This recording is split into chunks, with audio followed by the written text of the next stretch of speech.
Hello everyone, I'm Lokman ansary, an English language trainer and mentor. This is a video lesson of teaching past perfect continuous tense of passive voice.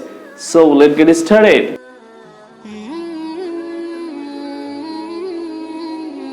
যিকোনো টেন্সৰ সূত্ৰ বহু দিনলৈকে মুখস্থ ৰাখিবলৈ হলে তাৰ সহজ পদ্ধতি হল যে সেই টেন্সৰ নামত ব্যৱহাৰ হোৱা প্ৰতিটো শব্দৰ অৰ্থ জানি ল'ব লাগিব। গতিকে এই টেন্সত ব্যৱহাৰ হৈছে পাষ্ট মানে অতীত, পাৰফেক্ট মানে সম্পূৰ্ণ হোৱা, কন্টিনিউয়াস মানে চলি থকা আৰু টেন্স মানে হল কাল। গতিকে এই টেন্সৰ সূত্ৰ কি হ'ব যে অতীত কালত কোনো এটা কাম সম্পূৰ্ণ নহৈ চলি থকা বুজালে তাক পাষ্ট পাৰফেক্ট কন্টিনিউয়াস টেন্স কোৱা হয়। সো এই টেন্সৰ সিম্বল হল যে অসমীয়া বাক্যৰ শেষত আ হৈ আছিল পোৱা যাব, তাৰ লগতে পৰা বা ধৰি পোৱা যাব, অৰ্থাৎ দুই ধৰণৰ সিম্বল পোৱা যাব বা চিহ্ন পোৱা যাব। আৰু ইয়াৰ ফৰ্মছ অফ ভাৰ্ব হল যে সাবজেক্ট, তাৰ পিছত হেড, তাৰ পিছত বিন, তাৰ পিছত বিং, তাৰ পিছত ভাৰ্বৰ থাৰ্ড ফৰ্ম, তাৰ পিছত অবজেক্ট। এতিয়া আমি এই বাক্যটোক সাইন্টিফিক মেথড 4 অনুযায়ী এনালাইজ কৰিম। যদি হে সাইন্টিফিক মেথড 4 এতিয়ালৈকে আপুনি চোৱা নাই তেতিয়াহ'লে ওপৰৰ আই বাটনত ক্লিক কৰি নাইবা ডেসক্ৰিপচনত থকা লিংকত ক্লিক কৰি এতিয়া চাই লওক। সাইন্টিফিক মেথড 4 দৰাচলতে 6টা ষ্টেপৰ নাম। ষ্টেপ নম্বৰ 1 হল ভাৰ্ব নিৰ্ণয় কৰা। ভাৰ্ব নিৰ্ণয় কৰিবলৈ হলে অসমীয়া বাক্যৰ শেষত যাব লাগে, তাৰ কাৰণ শেষতে ভাৰ্ব থাকে। সো 1 ঘণ্টা ধৰি সাইকেল চলোৱা হৈ আছিল, চলোৱা এটা ভাৰ্ব বুজাই আছে। স্টেপ নম্বৰ 2 হল সাবজেক্ট নিৰ্ণয় কৰা। সাবজেক্ট নিৰ্ণয় কৰিবলৈ হলে ইয়াতে ব্যৱহাৰ হোৱা ভাৰ্বটোক কাক দি প্ৰশ্ন কৰিব লাগে। কাক চলোৱা হৈ আছিল, কোনো উত্তৰ পোৱা নাই, তেতিয়াহলে নেক্সট কোৱেশ্চনলৈ আগবাঢ়িব লাগিব আৰু হেতু হল কি দি প্ৰশ্ন কৰিব লাগিব। কি চলোৱা হৈ আছিল? সাইকেল চলোৱা হৈ আছিল। গতিকে এটো হল সাবজেক্ট। স্টেপ নম্বৰ 3 হল 1 2 3 4 নিৰ্ণয় কৰা, আৰু 1 2 3 4 নিৰ্ণয় কৰিবলৈ ইয়াতে কোনো শব্দ নাই, গতিকে বাকি থাকি গল 1 ঘণ্টা ধৰি। এটো হল এক্সটেনশন। আৰু স্টেপ নম্বৰ 4 হল টেন্স নিৰ্ণয় কৰা। টেন্স নিৰ্ণয় কৰিবলৈ হলে অসমীয়া বাক্যৰ শেষত গৈ সিম্বল বিচাৰি উলিয়াব লাগিব, অৰ্থাৎ কোন টেন্সৰ সিম্বল ইয়াতে পোৱা গল হেতু বিচাৰি উলিয়াব লাগিব। গতিকে ইয়াতে চলোৱা হৈ আছিল, আ হৈ আছিল পোৱা গল, আৰু আ হৈ আছিল পোৱা গলে কোন টেন্স হয়?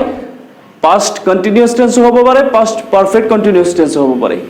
যদি হে পাস্ট কন্টিনিউয়াস টেন্স হয় তেতিয়াহলে কেৱল আ হৈ আছিল পোৱা যাব, আৰু যদি পাস্ট পাৰফেক্ট কন্টিনিউয়াস হয় তেতিয়াহলে আ হৈ আছিল তাৰ লগতে পৰা বা ধৰি পোৱা যাব, আৰু ইয়াতে 1 ঘণ্টা ধৰি পালো আমি। গতিকে গম পালো কোন tense? Past perfect continuous tense. গতিকে নিৰ্ধাৰণ কৰিলো পাস্ট পাৰফেক্ট কন্টিনিউয়াস টেন্স। এটা স্টেপ নম্বৰ 5 হল ট্ৰান্সলেশন কৰা। ট্ৰান্সলেশন কৰাৰ স্ট্ৰাকচাৰ হল প্ৰথমত সাবজেক্টৰ ইংৰাজী, আৰু ইয়াতে সাবজেক্ট হল সাইকেল। যেহেতু সাইকেল শব্দটো নিৰ্দিষ্ট এটা সাইকেল কৈ আছো আমি, গতিকে ইয়াতে দা সাইকেল কম। তাৰপিছত ভাৰ্বৰ ইংৰাজী, আৰু ইয়াতে ভাৰ্ব হল চলোৱা। চলোৱাৰ কাৰণে আমি জানো ৰাইড। তাৰপিছত এক্সটেনশনৰ ইংৰাজী, আৰু এক্সটেনশন ইয়াতে আছে 1 ঘণ্টা ধৰি। ধৰিৰ কাৰণে আমি কি জানো? 4। 1 ঘণ্টাৰ কাৰণে 1 hour।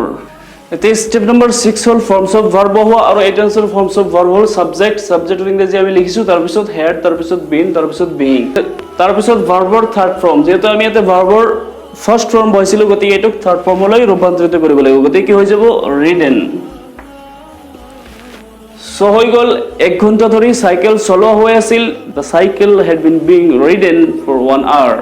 আৰু যদি এই বাক্যটোক আমি ইয়েস নো কোশ্চেন বনাব খুজো তেতিয়াহলে কেৱল হেড টুক সাবজেক্টৰ আগত আনি দিলে হৈ গল। গতিকে কি হৈ যাব? Had cycle been being ridden for 1 hour।